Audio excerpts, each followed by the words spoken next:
job. But when I slammed the brakes, because somebody decided to go from 55 to 0 in 0.2 seconds, I was like, why? Aww.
Hi.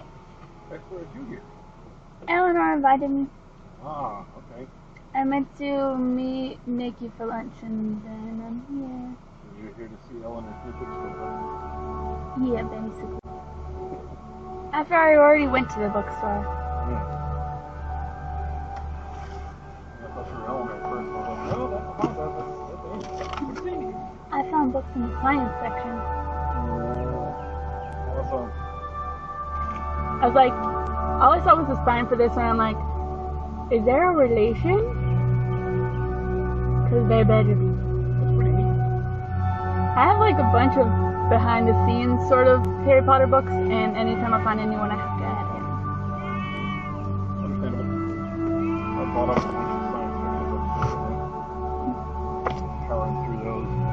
But of course, I get them, they arrive in the wrong damn order, and I'm not willing to wait.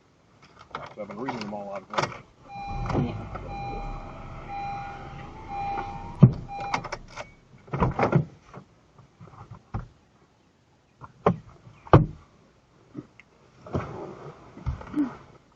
And stuff. And yeah. That's pretty much what we ended up with. Cool.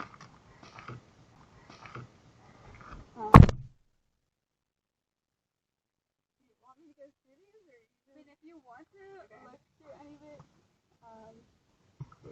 I really can't, like, shouldn't take more clothes because David will kill me. But it was like this thing, for example, I ordered a swimsuit off of Wish because it was like this sort of like tailor-ish design. I'm like, oh my god, it's adorable. And then it was super tiny. So I think I gave the bottoms to Lisa at one point, but then I just never used that thing. Are you getting rid of that? It's broken. No. And I can't fix it. Like the strap, literally, like the whole thing came out. Oh. So I would take it back in a heartbeat, but like, yeah, I don't know how to fix it. Yeah. Beard, you know. Somebody like, can use it as a crutch. Someone wanted it, so like, yeah. I don't. My mom had these like real cute shoes.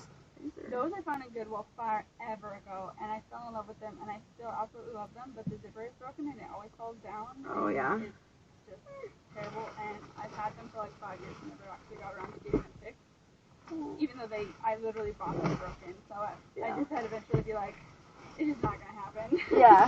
I've worn them several times despite it, but trying to fix it with like super like safety pins and stuff, oh my god. I might as well, like, just rip open my fingers trying to get it done, because, like, I literally have to thread it through in a way that I put the needle through one side, but then to try and hook it, I have to mash it so hard that it feels like it's going to, because that zipper is thick. Yeah. And then I have, like, alrighty. Yeah. Well, I mean, you can hang out here if you want, unless you have places to. There's a crash on I-75 South near Atlanta that is causing a 31-minute delay. You are on the best route.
just got home from my trip to Marietta for the day. I did end up going actually to Marietta legitimately this time because I ended up meeting with Nikki on one of her breaks from school at KSU, and then I went up to the family house, as I've been coming to call it since, let's see, we've got so many people living there now. So we've got Alex and Alyssa and Robin and Kevin, her boyfriend, possibly living there. I don't remember for sure if Kevin is living with her. And then David and Elinor, and then Brandon, one of my cousin's kids, has been staying there as well since the hurricane that hit. I believe it was, I keep getting the names mixed up because it's been so many the last couple years. Should be Michael, that hit into like Mexico Beach and Panama City this past fall, and so he's been living there as well. And as of like somewhat today / over the next few days, apparently Jeff and his new girlfriend Liz are moving in as well, so it's just a packed house. And so yeah, that's why we call it the family house, or at least that's what I've come to call it, because it's the family house instead of just saying like my mom's house or Jack's house, etc. So yeah, I went over there and met up with Elinor after I had brunch-ish with Nikki. We ended up going to the Reveille cafe over on Shalford, and it so bugs me whenever I say Reveille because it doesn't sound right. It should be Reveille for French, dang it. But anyway, so yeah, we went there and I had their creme brulee French toast, which was pretty good, though unfortunately the one thing I didn't quite like about it is the fact that the like creme brulee bit of it, it kind of created like a sheet of sugar on the top of the toast. So about 2/3 to the end of the way through eating it, it became kind of annoying to try and like chew because it literally was like a sheet of crystallized sugar. And yeah, it was like crunchy consistency, so it was a little awkward there. So I kind of ended up scraping off a little bit of the bigger pieces towards the end, but it was still really good. And I had a hot chocolate. And then I met up with Elinor at the house. We went through several boxes of books from some more of her mother's library, which was so insanely extensive and well-rounded. Does not even like it doesn't even feel strong enough to describe her mother's taste in books. There's children's, there's foreign language, there's regular adult novels, there's classics, there's French, Greek, German, like all kinds of languages. There's a bunch of history, biographies, there's a lot of like African American, several Middle Eastern stories, a lot of feminist books, a lot of textbooks, sort of deals like there's just so much. It's insane. So I went through some of those with her, choosing ones that I may like to take home with me, and I ended up with a couple of books in the end. The majority of the books that I was interested in, I think I mostly grabbed them when we were going through it back last May, but I did find a few more. Oh, and between the two, actually before I went before I went to the brunch with Nikki, actually I went and met up with her at 2nd and Charles when I first got there, since I ended up being a little bit early.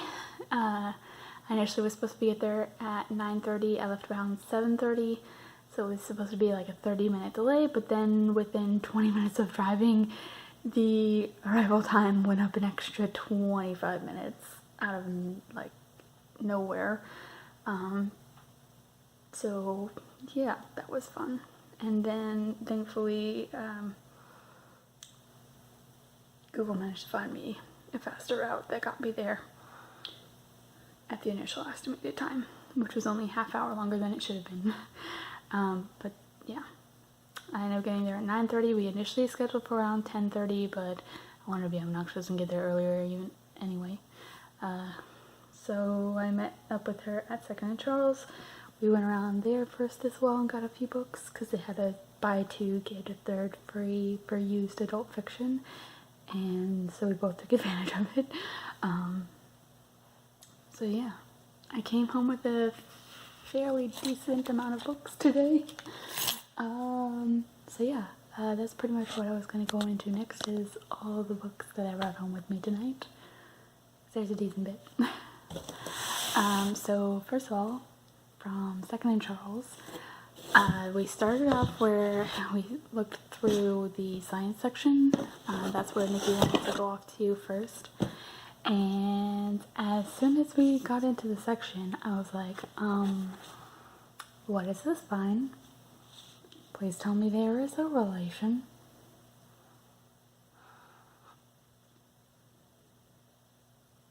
And yes, there is.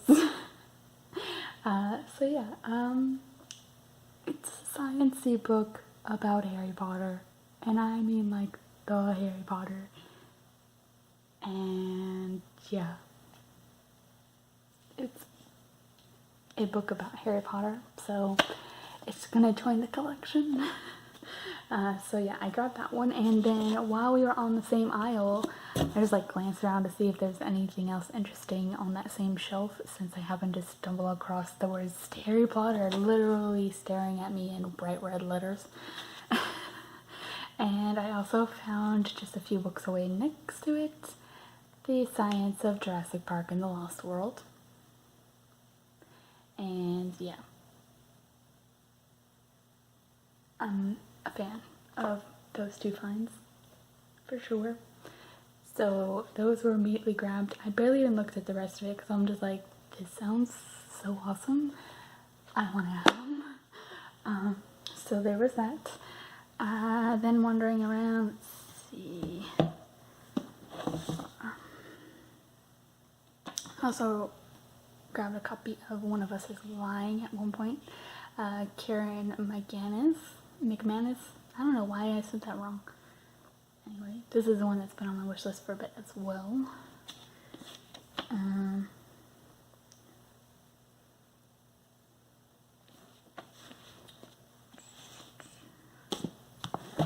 See, next thing I found was The One Memory of Flora Banks by Emily Barr, which is a book that has been on my wish list on Book Outlet for a while. And I happened to find it for like $2.75, so grabbed it. And then for the buy two get one free used adult book fiction books, I first ended up choosing Shopaholic Takes Manhattan, so I can finally replace my 50-cent mass market paperback with a matching copy with the rest of my series collection so far. And I was going to get the next two books if I couldn't find anything else, because I was trying to be fairly quick since we were fairly limited on times. We still had brunch and Nikki had to get back to school. And then while I was looking through, kind of skimming through the rest of the shelves, I found my other two choices elsewhere outside of the Shopaholic series. First one I ended up finding was The Bookseller by Cynthia Swanson, which is another one that I discovered through Book Outlet, I believe. Either Book Outlet or Amazon, but I'm pretty sure it was Book Outlet. And that's been on my wish list for a bit as well. And then I had also initially chosen The Divine Secrets of the Yaya Sisterhood, and it's hilarious because I've seen the movie ages ago and have thought about getting the book a few times and have nearly bought the books like a handful of times, and every time I pick it up I find another book after that I like more, or just in general, like when I make a final cut on my purchases, it gets dropped off. And same thing happened today. I initially was gonna do Divine Secrets of the Aya Sisterhood. I was literally ready to go, like finish making my picks, and I went up to Nikki and she was like, I'm still looking for my third book to choose, because she was struggling to find a third book that she wanted to get, since she already had two before I mentioned to her about the buy two get one free thing.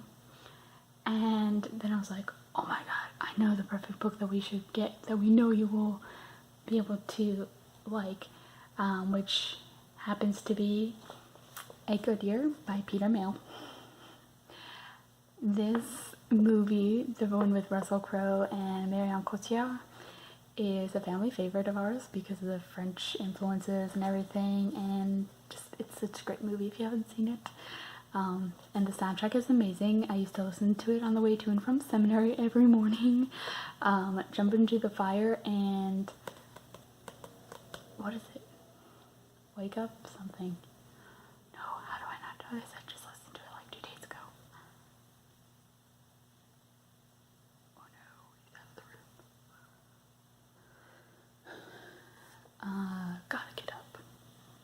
That's the one.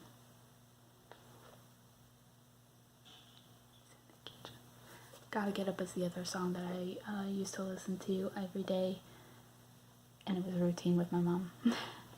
And we recently got a email for an ebook deal. The other day I get emails about like 1 day only ebook deals where they have discounts on them, and A Good Year was one of them for like $2. And it was like, so much later, finishing things out. So yeah, A Good Year, I recently had the email saying that we could get the ebook for the 1 day only for only $2. So me, Nikki, and my mom all got a copy of the ebook. And when Nikki was having a kind of brain freeze on what the third book she should be for free, I was like, A Good Year, of course. And I went to go find it, and they just happened to have exactly 2 copies, identical. So we each went ahead and grabbed one as our extra book there. And then moving on to the books I got from Elinor's mother's book collection. First of all, we went through some of the French books and ended up getting a textbook-ish. It's called Comment peut-on être français, which basically translates to How Can We Be French? So, I just had to laugh a little bit at the super straightforward title. Made me laugh a little bit there. So yeah, I went ahead and stole that one away, and then pull this forward. There's the other one.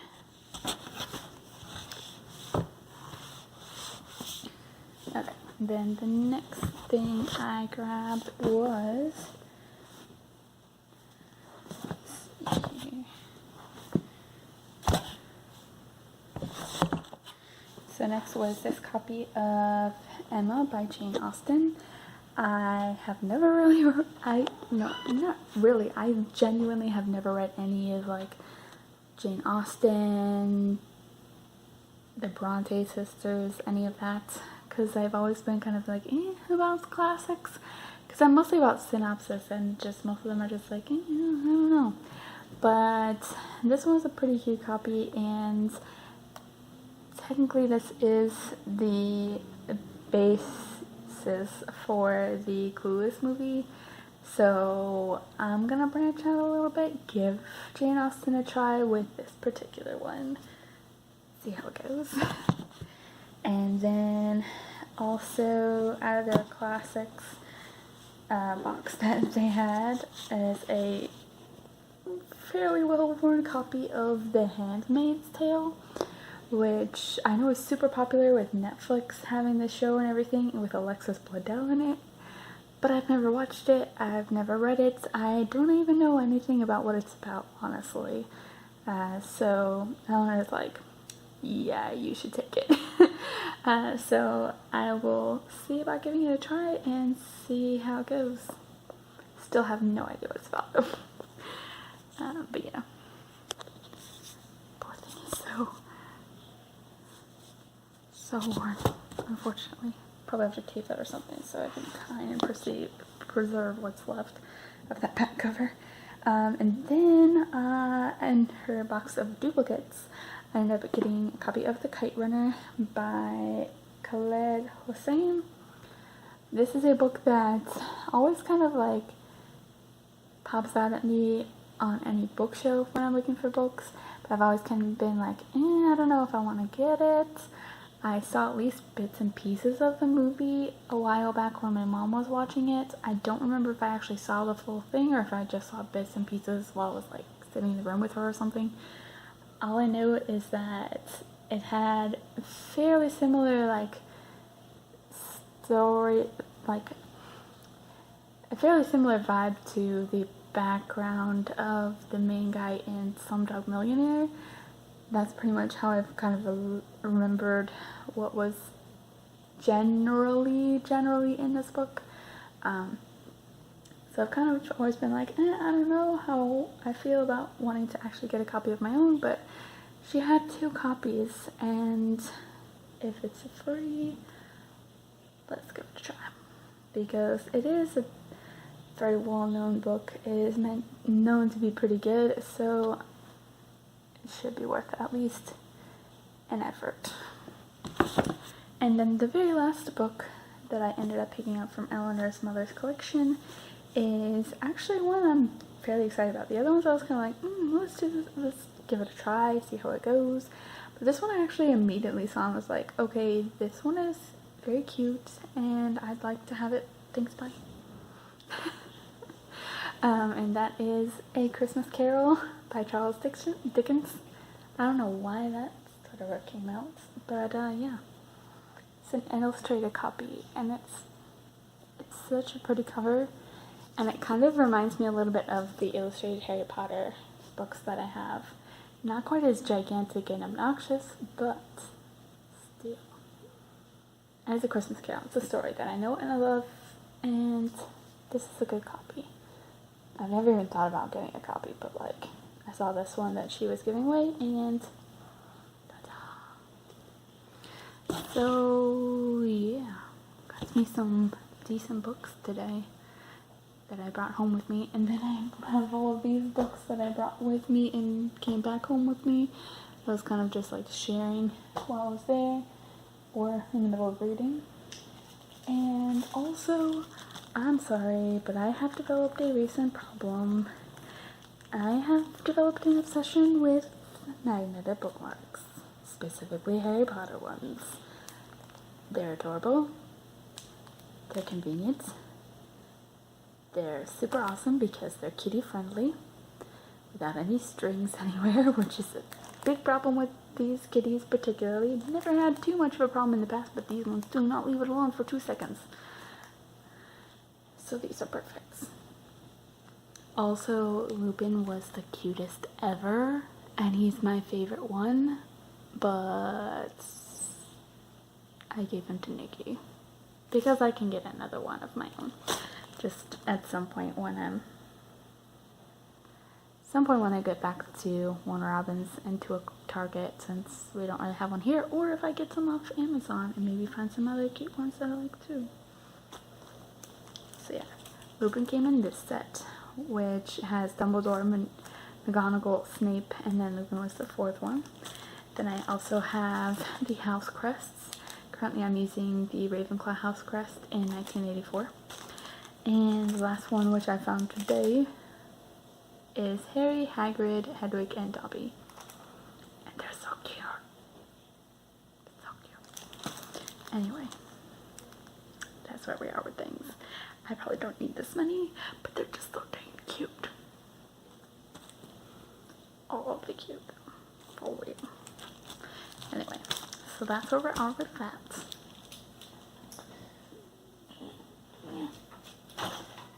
So yeah, I'm gonna go put these books away. I went ahead and took advantage of cataloging them while Ed was here. And so we're ready to... Jesus. He was just being hilarious with that pose. He does the weirdest poses.